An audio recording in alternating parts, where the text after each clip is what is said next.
Hi there, this is Gary Ryan Blair with a great message titled, Public Enemy Number 1. What did John Dillinger, James Whitey Bulger, and Osama bin Laden all have in common? Well, one time or another, each one made their way to the top of the FBI's most wanted list, and they were considered to be public enemy number 1. The term public enemy number 1 has been used for centuries to describe pirates, outlaws, terrorists, bootleggers, and all-around bad guys. It originated in Roman times as the Latin hostis, publicus, which means enemy of the people. It is typically translated into English as public enemy. And from a performance standpoint, it is a much more pervasive and far more devastating public enemy that we should all concern ourselves with. See, the real public enemy number 1, I'm talking about the primary weapon of mass destruction that has extinguished more dreams, that's killed more ideas, careers, marriages, and lives than any gangster ever could, is fear. Fear is a self-inflicted act of sabotage. It's one that far too many people have chosen to accept, to embrace, and to perpetuate with devastating consequences. Fear is a silent, slow, gradual killer of performance that has caused millions of people in the past and which will cause millions of people in the future to go to their graves with their hopes, their dreams, and their passions still inside them. And for those of you who think that overcoming fear and replacing it with courage is hard, well, I suggest you brace yourself for a lifetime of quiet and painful suffering. See, most of us live 2 lives. I'm talking about the life we live and the unlived, the magical life hidden deep within us. What do you say we put an end to that today? So what is it that compels people to be fearful? To think and act like part of the herd, and to live an entire lifetime with very little to show for it? See, for the majority of us, it's the desire for safety, for refuge, for security. In short, it's the inclination to play it safe and to remain in the comfort zone. But the life you want, I'm talking the truly magical life that you want to experience, it will only happen when you face your fears, when you actively work to get outside your comfort zone.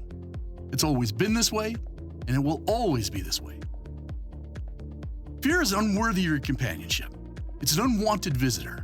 It's one who's occupied far too much mental space in your mind and who's overstayed his welcome.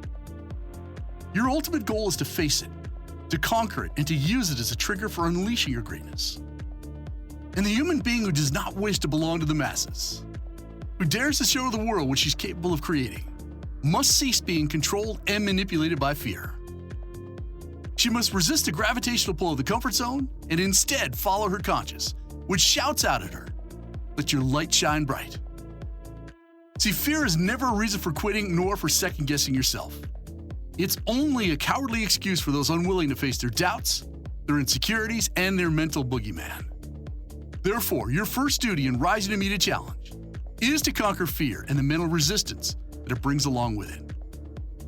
You must choose to get rid of it, to conquer it, or any hope, any dream, or goal that you're considering will wind up being DOA, that is, dead on arrival. And to fully comprehend the meaning of everything you want to be, have, and do is only going to be found on the other side of fear. I'd like you to think of someone that you admire and ask yourself, what challenges did they rise up to meet, and what fears did they need to overcome in order to become the person that they did become? What you'll find in answering that question is that behind every great man or woman is a series of challenges that were overcome, fears that were overruled, belief systems that were overhauled, and obstacles that were overrun. So you need to ask yourself, what is fear costing you? What are the consequences of keeping your dreams on hold? What is the impact on your life when you run from, rather than towards a challenge? Let's take a look at a few of the many consequences associated with quitting, with being underemployed, by remaining fearful, and by not rising to meet the demands of a challenge. The first is diminished self-worth and low personal value. Eventually, you'll come to think of yourself as the kind of person who's undeserving of success. Let's look at a few of the many consequences associated with quitting, with being underemployed, with remaining fearful, and not rising to meet the demands of a challenge. The first is diminished self-worth and low personal value. So eventually you come to think of yourself as the kind of person who's undeserving of success. And when you begin to lose faith in yourself, it leads to a downward spiral of psychological devastation that is extremely difficult to overcome. The second is the perpetuation of pain. See, avoiding a challenge and running from your fears only achieves self-sabotage and a perpetuation of pain, which leads to a cycle of failure and ongoing disappointment. Failure's high price is commonly imposed through the bankruptcy, unemployment, depression, poor grades, stress, and other forms of physical and psychological pain. The third is character assassination. See, by allowing fear to control your life, you will serve as a disturbing example of wasted talent, of someone who chose fear over courage, and your life will be viewed as a sad consequence of neglect, of excuse-making, self-pity, poor character, lack of direction, and courage deficit. The fourth reason is the development of a quitter reputation. Quitting is a habit, and it's also the path of least resistance. Facing your fears requires that you increase your level of resistance and your tolerance to pain, to inconvenience, and to sacrifice. And once you develop a quitter reputation, your options become limited, your reputation becomes questionable, and your future will be in serious jeopardy. And the biggest one, the final, number 5 in terms of consequences, is you become a traitor. See, by refusing to face your fears, you by default choose to betray yourself, to openly resist and to rebel against any opportunity and the chance for a better life.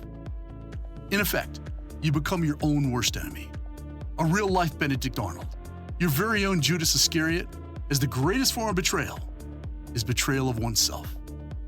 The truth is, fear of any type is a temperamental beast. It's a bastard that must be dealt with through heroic virtues of courage, of boldness, and tenacity.